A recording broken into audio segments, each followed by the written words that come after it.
where they might have an eye on him.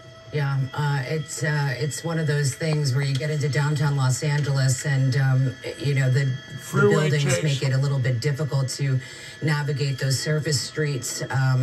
And just like that, you can lose them, on top of the fact that there are a lot of Uber Blacks down there in that area as well that could blend in very well with the kind of car that was stolen and that we were looking at, that SUV, black SUV. Yeah, not too many of those around downtown LA. And keep in mind, the car was stolen in the LA area, so this guy may have some knowledge of the downtown streets and where they lead to and where he can get on the highways and off the highways, and obviously he can blend into traffic pretty quickly. He already had a plan that he was going to dump the car in a tunnel as the CHP was chasing him back west from Riverside. He didn't make it to that particular tunnel, but he did get on the 110 and got lost from the helicopters in one of those tunnels that you lead from the 110 over to the 5. They picked him up again, and now he's back in downtown, but you can see the traffic there. If you lose him for a couple of seconds, he's going to blend in.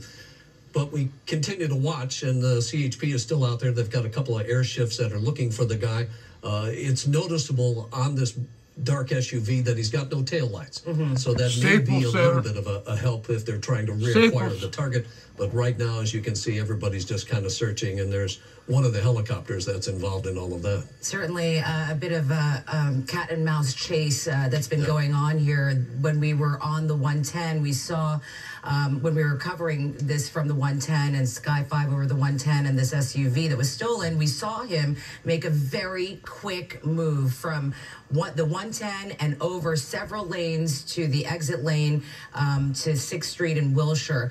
That's when things started to get a little bit dicey for our coverage and, of course, the people that are after him, the authorities, we all kind of lost sight of him at that point. Once he made that exit on 6th Street in Wilshire, we thought that maybe perhaps this SUV went back onto Figueroa, back onto the on-ramp on Figueroa, onto the 110. But as you can see there, authorities with their night sun trying to locate this guy. Going there for it's a stolen car, and that's about all we know. I'll be right about there this for guy breakfast at this point. tomorrow morning. We do know that he was on social media live streaming this pursuit with the CHP. We don't know if he's still doing that at this point.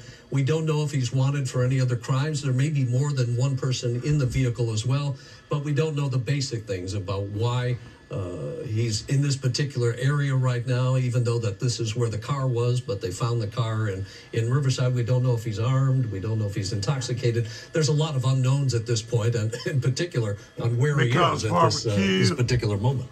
Another freeway good evening, everybody. I'm Cher Calvin alongside Rick Chambers, and in Sky 5 we have Gil Labus. We are on breaking news right now over the 110 in downtown Los Angeles, a search for a stolen vehicle. Gil? That's right, Cher and Rick. You see that Cher's helicopter. He's gonna get away. We all kind of lost the vehicle at the same time as he got off at 6th Street off the 110 freeway south. Peace, love, and aloha. We totally lost it now. We understand once again on this pursuit, it came out of Riverside. It was a